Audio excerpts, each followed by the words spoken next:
తెలంగాణ హక్కుల కోసం కేంద్రంతో పోరాటం చేస్తామన్నారు పెద్దపల్లి ఎంపీ గడ్డం వంశీకృష్ణ. ఎరువుల కొరతతో తెలంగాణ రైతులు నష్టపోకుండా ఉండేందుకు కృషి చేస్తామన్నారు.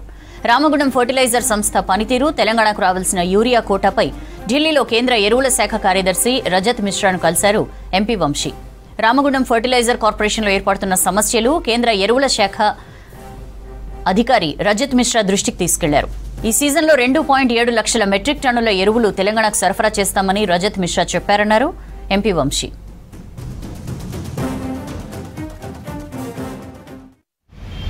Ministry of fertilizers secretary Rajat Mishra గారిని కలవడం జరిగింది.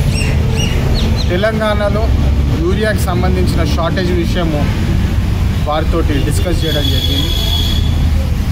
ఆర్ఎఫ్సిఎల్ గతంలో మూతపడిపోయినప్పుడు డాక్టర్ వివేక్ గారు ఎంపీగా ఉన్నప్పుడు 10,000 కోట్ల రూపాయల లోన్ వేవర్ ఏదైతే చేసినారో మళ్ళీ దాన్ని తిరిగి రీఓపెన్ చేసి స్టార్ట్ అయ్యేలాగా వాళ్ళు ఏదైతే కృషి చేసినారో వారితో డిస్కస్ చేయడం జరిగింది.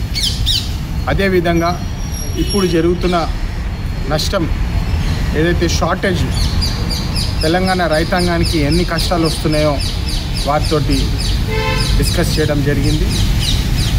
వారు కూడా ఒప్పుకున్నారు. ఏప్రిల్ నుంచి జూలైకి ఏదైతే షార్టేజ్ అయిందో దాన్ని కవరప్ చేసి ఇప్పుడు వచ్చే సీజన్లో 2.7 lakh టన్స్ వారు ఫుల్ఫిల్ చేస్తామని చెప్పి వారు నాకు మాట ఇవ్వడం జరిగింది. ఈ విషయాన్ని నేను ఫాలోఅప్ చేసి తెలంగాణ రైతాంగానికి న్యాయం చేసేలాగా పోరాడతానని చెప్పి మళ్ళొకసారి అందరికీ భరోసా ఇస్తూ రేపు ఈ విషయము మాన్సూన్ సీజన్లో కూడా కొట్లాడి ఈ 2.7 lakh టన్స్ ఏదైతే యూరియా సప్లై అవసరం ఉన్నదో, మన హక్కు ఏదైతే ఉన్నదో అది ఎట్టి పరిస్థితుల్లో మనకు దక్కేలాగా నేను ఈ పోరాటము నడిపిస్తూనే ఉంటానని చెప్పి మళ్ళొకసారి తెలంగాణ రైతన్నకి నేను భరోసా ఇస్తున్నాను.